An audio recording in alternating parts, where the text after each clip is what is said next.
So even more PlayStation 5 Pro specs fully leak, revealing a lot of specific details for the console, such as faster memory, Rdna 4 ray tracing, and PlayStation VR 2 production has stopped, according to Bloomberg, the same Bloomberg that reported on sales for the PlayStation VR 2 last year. Those are the two stories we're going to cover today. And if you could hit that like button on the video, thank you to those that do it. And as always, it's very much appreciated. First, yes or no, do you have a PlayStation VR 2 or not? We're going to talk about this article from Bloomberg, but before that, I'm curious how many of you here in our community here own a PlayStation VR 2 headset. So comment below yes or no if you own a PlayStation VR 2 or not. Let me know down in the comments below.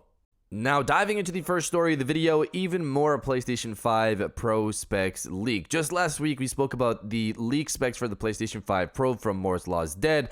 Then those specs were confirmed by Tom Henderson just hours later, and that whole situation blew up that day. Thank you to everyone who watched the video on Friday. If you haven't, go watch that video.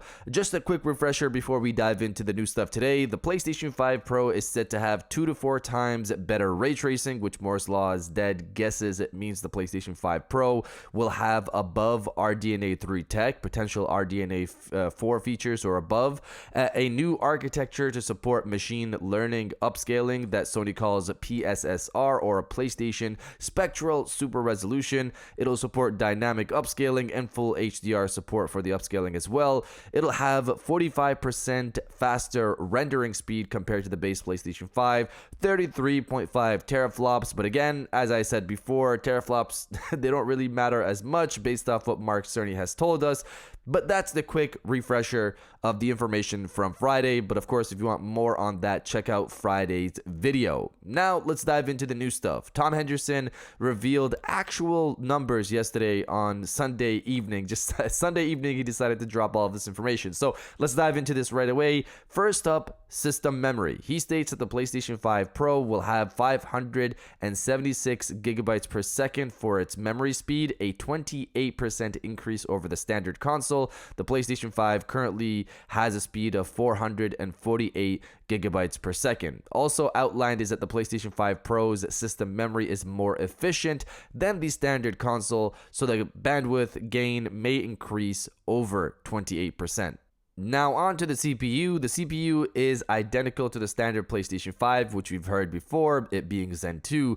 However, the PlayStation 5 Pro has a high CPU frequency mode, which takes the CPU to 3.8 GHz, a 10% increase over the standard console. In high CPU frequency mode, more power is allocated to the CPU and will downclock the GPU by 1.5%, resulting in roughly 1% lower GPU performance. The PS5 right now clocks at up to 3.5 gigahertz, and now for this it's 3.85 gigahertz. I will say earlier rumors pointed to it being 4.4 gigahertz possibly, but obviously Tom is saying that it's 3.58 according to his sources. Now, as for the audio, the ACV in the PlayStation 5 Pro runs at a higher clock speed over the standard PlayStation 5, resulting in the ACM library having 35% more performance. More convolution reverbs can be processed, more FFT or IFFT can be processed as well. So looking into this stuff quickly, FFT and IFFT are algorithms, and in this scenario, it's to better process audio. That's the gist you want to get from this. Better audio than the base PlayStation 5 because it can process more data quicker. And the final note Tom Henderson stated in his article is this: in addition, 30 workgroup processes running specialized BVH8 traversal shaders versus 18 workgroup processes running BVH4 traversal shaders on the standard PlayStation 5. Now, I'm not an expert in this area, as I've stated before, so I'll take the advice of known PC leaker Kepler_L2, who said this in regards to the last note, and it aligns with what Moore's Law is Dead said last week about the ray tracing aspect for the PlayStation 5 Pro. So this is what Kepler said: BVH8 is interesting, not only confirms PlayStation 5 Pro is using Rdna 4's ray tracing engine, but also confirms Rdna 4 doubles ray tracing throughput per cycle, something which hasn't been mentioned in any open source patch yet. So Rdna 4 ray tracing engine, better audio, higher clock CPU, and faster memory. That's the new stuff that we have here. Now, what I've seen online is that people are now talking about the CPU being the bottleneck here, so we won't get better frames per second. People are saying this as if Mark Cerny, the person who spent hours talking about the PlayStation 5 Pro and how they focused on alleviating bottlenecks with the system, will now, for some reason, bottleneck the PlayStation 5 Pro. For people who don't know, you have CPU and GPU bound games. I've only studied this a bit, but the basic gist is that some games will heavily lean on the CPU or GPU. So you could have the best GPU, but if the CPU isn't up to par and the game you're playing is heavily using the CPU, you won't get that bump in performance, that bump in FPS, because it needs more performance power from the CPU.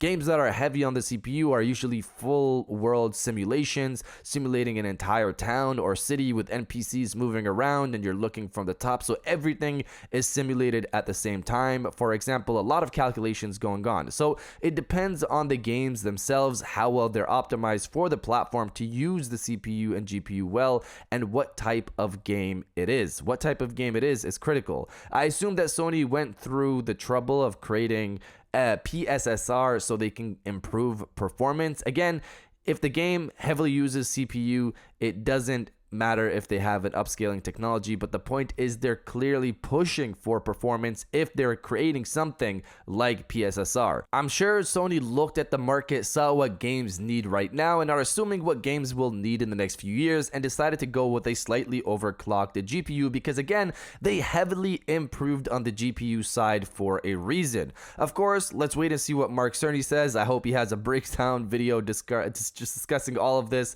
and we can all just dissect it and not understand half of it, but it'll be an interesting video regardless. And if you're enjoying the video so far, this video, hit that subscribe button and join our growing community on our way to 150,000 subscribers.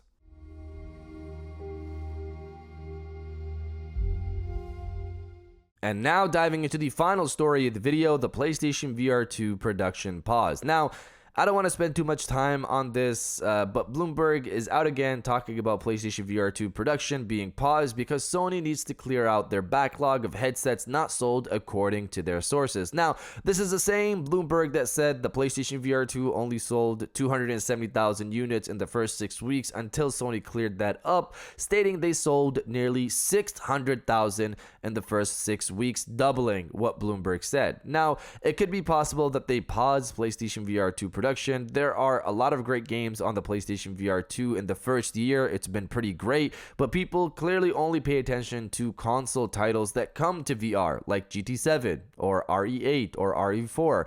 They don't pay attention to titles like The Walking Dead Saints and Sinners Chapter 2, Synapse, Crossfire Sierra Squad, Arizona Sunshine 2, Vertigo 2, etc. A lot of great games came out in the first year of the platform. Again, it's only been 1 year, but I will say Sony needs to push more hybrid titles out there at launch of the console version. Like, if Sony had GTA 6 PSVR 2 support, that would sell the headset out in seconds. It would be gone. All their backlog would be gone if something like GTA 6 had PSVR 2 support. Now, I don't know about the accuracy of this article from Bloomberg, considering what they've reported on before with the sales, but either way, I do want Sony to push more hybrid titles out there. But you guys let me know if you'd play GTA 6 in VR or not. Let me know down in the comments below. And if you guys did enjoy this video, please hit that like button, as it always helps, and subscribe if you're new. I got new videos every Monday, Wednesday, and Friday. And now I'll check you guys out on the next one.